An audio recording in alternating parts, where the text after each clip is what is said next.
my junior year, Halloween. Oh my God. Okay. Story time. This was a different type of canon event. This is where I would say I was less humbled. And I really started this year to master finessing fuckboys. Let me set the scene. So my junior year, I was talking to this professional athlete who lived in New York City. I knew that he would have the best Halloween plans, and so I was determined to get myself invited and to spend the weekend with him. Now, the problem was this guy wasn't really the type to make plans ahead of time with me. You know, it was more of like a spur of the moment type of relationship, and I had to kind of be ready and on call at any given moment. We weren't dating. So yes, he was a fuckboy. And yes, I was at his like beck and call, okay? But don't fucking judge me. So I was so fucking desperate that I ended up leaving Boston and all of my friends on Halloween weekend to return home to good old Newtown, Pennsylvania. Now, why did I do that?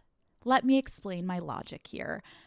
I needed to go home so that when I got the last minute text asking me to join in on his Halloween plans, I would be only one state away, ready to plop my ass on New Jersey Transit and have a straight shot into New York City, okay? So I lied and I told him that I was going to be in the city and I was going to be out with some of my friends. Little did he know I was literally sitting in my fucking childhood home with my parents watching them prepare for all of the young sprout kids to come and trick or treat in our cul-de-sac, okay? But he thought I was going to be in New York, okay? And so my costume this year was very strategic.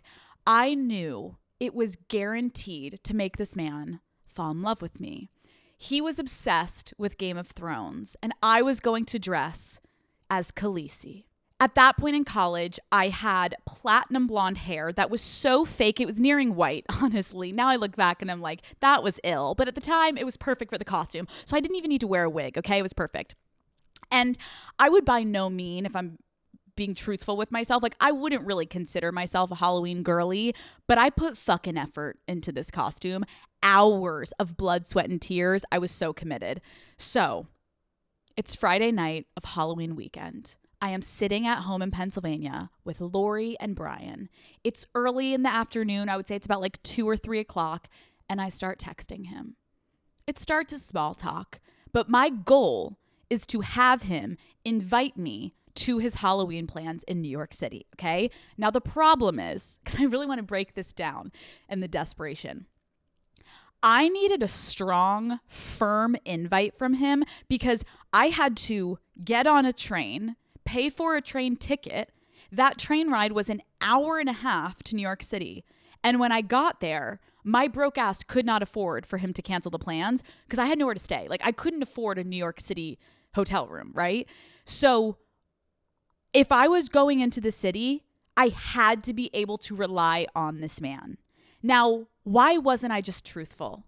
Why didn't I just tell him that I was in Pennsylvania and I would come into the city if he wanted me to and if he wanted to invite me to his plans? Because it gave him too much fucking power, okay? This is when I was in my toxic days. This was in my I couldn't be truthful with a man phase, okay? Because anybody who has ever hooked up with a fuckboy knows the chiller the plans, the better. And you know what I'm talking about.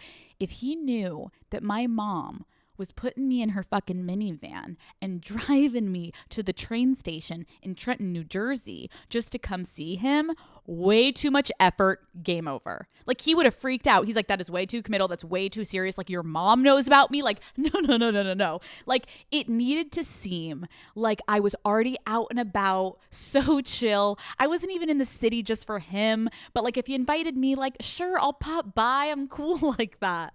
Meanwhile, like, when you're on a budget, nothing is fucking chill. Okay, nothing is fucking cool about this. So I hope I'm painting enough of a picture of like the intricate and delicate dance I was having to do with this fuckboy. So I'm pacing in my childhood room. My mom's on my bed because she's like fully clued into the story. And she's like, send the text. Like, we got to know, like, are we getting you to the train station or not? Like, send the text. And I'm like looking at my Hannah Montana poster and my High School Musical poster and my Jonas Brother poster. And I'm like, I need to get the fuck out of here. I got to send the text. So I shoot it off and I ask him, what are your plans for tonight? So chill. I ended up throwing my fucking phone across the room. I tell my mom, like, you're gonna need to fucking check it. Like, and of course I had like his little ringtone. If he texted me, like I knew his exact ringtone, and I'm waiting for the ringtone, and my mom's like, it's gonna be fine, you're so gorgeous, sweetie. Your moms are so annoying like that. I'm like, shut up, mom. Okay, I'm one of many. I know my fucking place, bitch. She's like, okay, sweetie, do you think you should be talking to this man? I'm like, yes, bitch, you're driving me if he fucking says come. She's like, okay, mental illness. So the dreaded hour goes by and he finally answers. And you know it's good when like you text the fuckboy and like you've been like getting after it. Like it's like, ooh, 1 minute after another. And then you ask him what his fucking plans are and it's Ghost City. You're like, ooh. Ooh, that's a direct attack. You're like, bitch, I just saw like you were fucking typing and now you're not typing. Like, what the fuck? So finally he answers and he says, I don't know yet. What are your plans? I wanted to smash my phone into my fucking forehead. Okay. Again, like I had no fucking plans, but I'm going along with the lie. So I tried to play it cool. So I was like, oh, like me and my friends are probably just going to like bop around to some bars. Like, but let me know if you want to meet up. And poor my mom is just like, why don't you just be direct? I'm like, Mom, if you give me advice one more fucking time, I'm gonna fuckboy. I'm gonna fucking lose my shit. She's like, okay, sweetie. Okay, let's go make you some hot cocoa.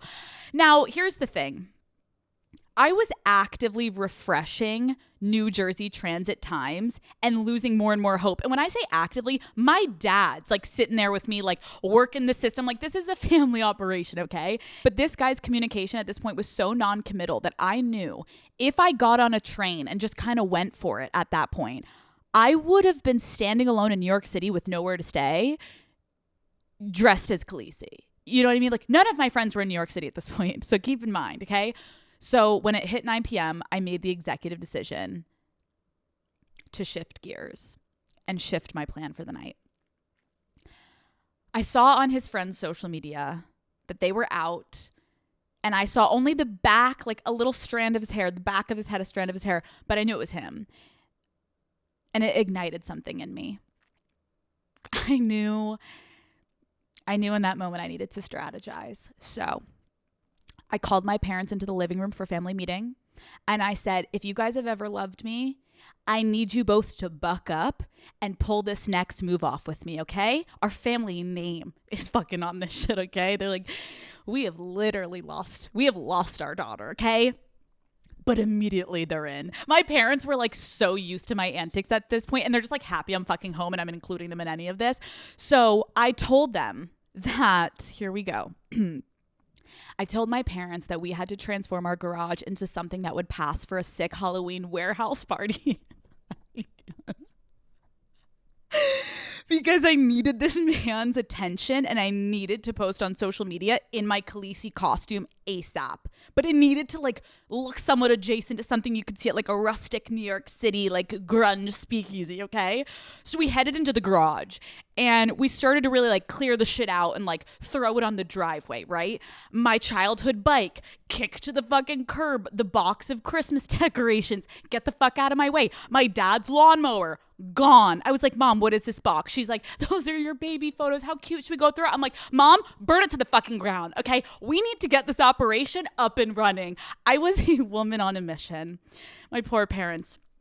Once we cleared out a corner of the garage, I had my mom working the camera. My dad was standing behind her, manning the lighting. Okay. We needed it to look spur of the moment, like even a little blurry could do, while also hitting the perfect angles. Okay. So by the grace of God, my parents got the shot, and I immediately went inside and did the only thing I knew I could do to make the shit even better. Photoshop the shit out of this photo on PicMonkey.com. Tits bigger, ass bigger, lips bigger, waist smaller. I looked fucking amazing. Honestly, I looked A+. I was playing right into his fantasy. Now, I knew I couldn't just throw up any basic Halloween post, right? This man isn't going to call me if he sees a little fucking Bo Peep on his feed. I needed this costume to awaken something in him and alter his brain chemistry. Was I doing too much? Yeah, to each his own, okay? I wanted to put in the work. I'm a creative person, okay? So there I was. Like, picture this. I'm not fucking kidding you guys. Because once you get your family involved in shit, they want to see it through, right? So I'm like on my fucking phone. It's like the beginning days of Instagram. My dad's on my right shoulder. My mom's on my left. My mom's on the phone with my brother. My dad's on the phone with my sister. It's like the whole family operation. My brother's like, you're a fucking idiot. My sister's like, gal, this is so fun. Like, fuck them. Like, everyone has to say. I'm like, shh. Post. My mom's like, oh my God, did we get the right lighting? Should we do another one? I'm like, Mom, shut the fuck up. And like clockwork, less than 10 minutes later, I got a text. And it said something along the lines of, holy shit, babe, your costume, you look fucking insane. Where are you? I need to see you. Jackpot. Hi Daddy Gang, thank you so much for watching this video. Keep in mind that was just a little clip from the episode. If you want to watch the entire full video episode, it is linked below. It's the first thing in the description. Go watch it. It's a great episode. Love you all. I will see you next Wednesday.